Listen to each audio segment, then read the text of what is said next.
Mariah Bennett sat in the freezing dark, a cigarette glowing in her fingers, while her baby fought for breath in a house that smelled of smoke and rot, a scene so chilling that neighbors would later call it the quietest scream they'd ever missed. The winter night settled heavy over the small, forgotten town, a curtain of icy mist blurring the edges of cracked streets and empty yards. At the far end of a narrow road stood a sagging house with peeling paint and crooked gutters. Its windows leaked a weak, yellow glow that looked more like a warning than a welcome. The roof sagged under the weight of fresh snow, and the wind rattled loose shingles like bones. Inside, the air was thick with a stale haze of cigarette smoke and something far more sour: old food, damp wood, and weeks of neglect. Furniture leaned at odd angles as if tired of holding itself upright. Bottles rolled across the warped floor whenever the wind hit the house just right. And piles of unwashed clothes stiffened into strange shapes in the corners, frozen from the relentless cold that crept in through every crack. In the center of this quiet ruin sat a baby in a broken crib. The blanket around the small body was thin and damp,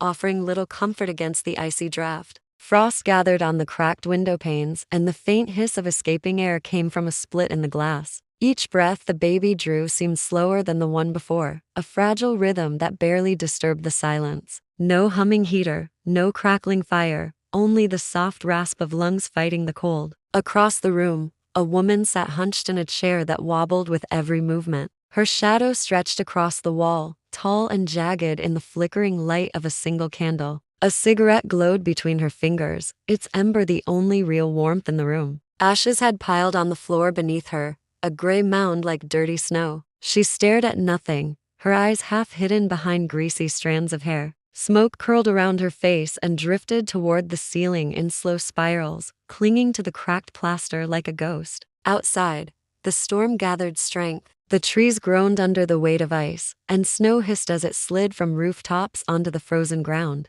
A streetlight flickered and died, leaving the road in almost complete darkness. Far away, a dog barked once and fell silent. Inside the house, a sudden creak came from the hallway, soft but unmistakable. The woman did not move, but her cigarette trembled slightly, scattering a fresh dust of ash. The sound came again, sharper this time, as if a board had shifted under unseen weight. For a moment the baby stirred, letting out a faint whimper before falling quiet once more. The cold seemed to press closer, wrapping the house in a stillness that felt alive, as though someone or something was waiting in the dark. Earlier that month, the neighborhood had begun to sense that something about the house was not right. The woman inside rarely appeared during the daylight, yet at odd hours a faint light would flicker behind the torn curtains. Sometimes, long after midnight, she wandered outside wearing only a thin coat, leaving footprints that froze into brittle shapes across the yard. Packages were delivered and left untouched on the steps until the cardboard softened from snow and collapsed into soggy heaps.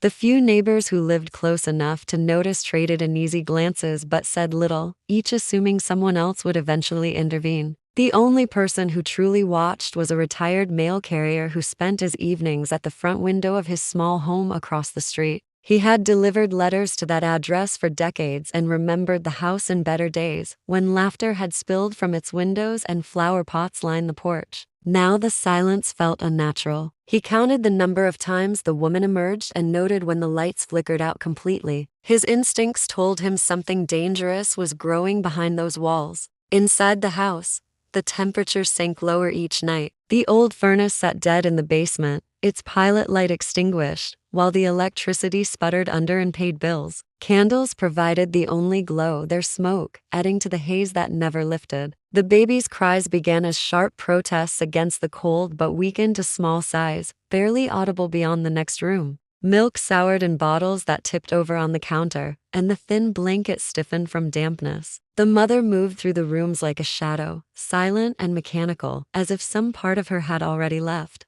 A social worker assigned months earlier attempted a routine visit after the woman missed another appointment. She knocked several times, pressing her ear to the door when no answer came. From inside came nothing but the faint rustle of wind slipping through the broken panes. Overwhelmed with other urgent cases, the agency marked the visit as low priority and postponed a follow-up. Snow began to fall harder that evening, erasing footprints and covering the sagging porch in a smooth white sheet. By the week's end, the house seemed to vanish into the storm. The neighbors closed their curtains against the bitter wind, but the retired mail carrier kept watching. He thought he saw movement behind the upper window one night, just a flicker, a quick shadow, but when he blinked it was gone, leaving only the dim, pulsing glow of a single candle. When the first snowstorm swept through the town, it carried a brutal wind that howled against the brittle siding of the old house. Power lines sagged and then snapped, plunging the neighborhood into sudden darkness. Streetlights went black one by one until only the white drift of snow reflected the faint glow of a distant moon. Inside the house, the cold deepened until each breath formed a small cloud in the air. The woman did not reach for blankets or attempt to relight the furnace. Instead, she sat at the kitchen table with a single candle burning low, the wax pooling across warped wood like melted bone.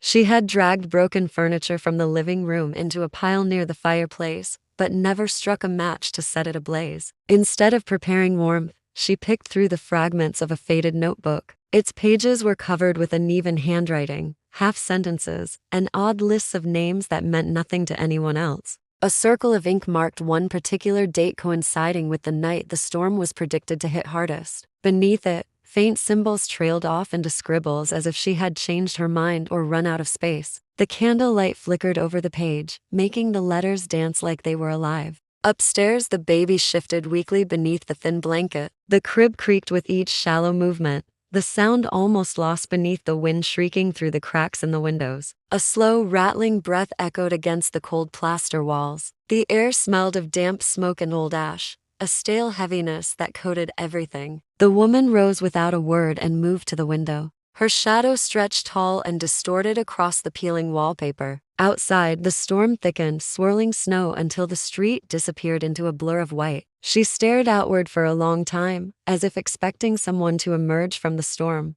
her cigarette ember glowing faintly against the glass. The room around her grew darker as the candle burned low, until the only light was the orange tip in her hand and the ghostly reflection of her own face in the window. Somewhere in the distance, a single branch snapped with a sharp crack, followed by silence so deep it pressed against the house like a physical weight. The baby let out a soft whimper, then quieted again, the sound swallowed by the endless wind. The woman did not turn. She remained at the window unmoving, watching a darkness that seemed to be watching her back. The next morning arrived without sunlight, the sky heavy with low gray clouds that made the street look like a frozen photograph. Snow lay in deep drifts against fences and buried the cracked pavement. The retired mail carrier across the road noticed the front door of the old house standing slightly ajar, a pale slice of darkness exposed to the bitter air. He waited, watching for movement, but none came. An hour passed before he dialed the local authorities, his voice tight with the certainty that something was terribly wrong.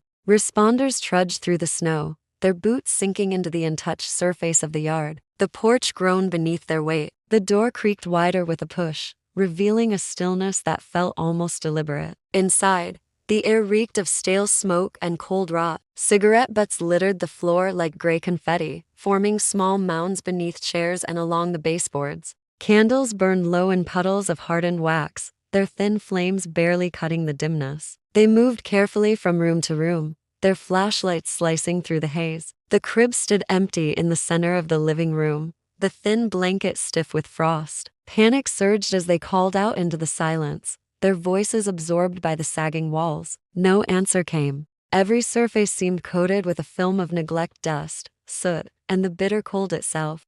A faint sound finally drew their attention, a muffled, rhythmic noise coming from below. They followed it to a narrow door half hidden behind a collapsed shelf. The hinges screeched as they pulled it open, releasing a draft of frigid air. Down the rickety steps they descended, beams of light sweeping across the basement's stone walls. Near a rusted furnace lay a small bundle of blankets, barely moving. Within it, the baby stirred, lips pale but breathing. The shallow rise and fall of the chest was almost imperceptible, yet it was life. As medical responders rushed the child upstairs, another search of the house revealed only scattered remnants of the mother's presence, a half-empty pack of cigarettes on the table, a chipped mug of cold coffee, and the open notebook lying beside the candle stub. Its final page was torn away, leaving a ragged edge where something had been removed. No footprints led away from the house, no sign of forced entry. Outside, the snow continued to fall in thick, soundless sheets, erasing the faint traces of any path she might have taken into the endless white. Days passed before the mother was found, and when she was, the discovery raised more questions than it answered. Search teams had fanned out across the frozen countryside, combing woods and abandoned buildings in widening circles. Tracks were rare in the deepening snow, but a pair of faint prints finally led investigators toward a remote hunting cabin miles from town. The door hung open as if inviting the storm inside. Within the dim interior, she sat on the floor beside a cold fireplace, her back against the wall and her eyes fixed on a place only she could see. A single cigarette glowed between her fingers, the ember tracing tiny arcs of light with each slow breath. She offered no struggle when officers approached. There was no sign of food or heat, only the smell of smoke and the echo of wind through cracked boards. Her coat was thin, her shoes soaked, yet she appeared calm, almost expectant. When questioned later, she spoke in fragments, disconnected words that revealed nothing of her motives or the hours she had spent in the cabin. She neither asked about the baby nor reacted when told the child was alive. Meanwhile, the infant remained under strict medical care, slowly gaining strength in a warm hospital room. Doctors marveled that survival had been possible after such exposure. Community members brought blankets and supplies, moved by a mixture of outrage and relief. Local news outlets seized the story, but despite constant coverage, no one could explain the strange notebook or the missing page. Investigators scoured the cabin and the house again, hoping for a clue that might fill the gap, but nothing surfaced beyond cigarette ash and a lingering odor of damp smoke. Rumors began to spread through the town. Some claimed the mother had planned an escape to somewhere far beyond the woods. Others whispered about the odd markings in the notebook, suggesting secret codes or unspoken warnings. Without evidence, speculation became the only narrative. Court documents remained sealed while psychological evaluations dragged on, leaving neighbors to construct their own conclusions. The baby was eventually placed with a foster family, while the mother faded from public attention, confined to a facility where she seldom spoke. The missing page was never recovered, and the meaning of the circled date stayed hidden. Winter thawed into spring, yet the memory of that freezing house lingered like smoke in the minds of everyone who had seen it. The silence surrounding her motives proved colder than the storm itself, a mystery that resisted every attempt to warm it with answers.